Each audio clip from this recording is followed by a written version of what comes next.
We have also there Steve, man of the match versus Vere, Portman United 0, Vere 0. What do you think about that game a while ago?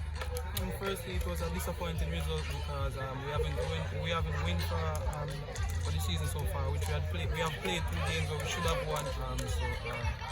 Very disappointing result. Even though we kept a clean sheet, one of my goals for this season is to keep clean sheets in almost every game. So a plus for me still, but not for the team because we should have won. What do you think about the entirety of the game? A lot of fans were complaining that the quality was a bit low. What do you think about that?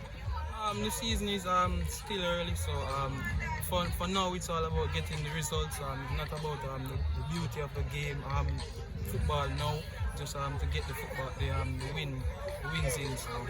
So what do you think about your performance? Clean sheet, despite you said it a bit disappointed in that. What do you think about your performance today? Is it something to build on? Is it something you can expect for the rest of the season?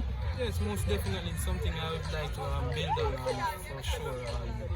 But I would like the team to do much more. I'd like to push myself more. So the work doesn't stop here. I would like to do a lot more. Alright, congrats and good game again, yeah?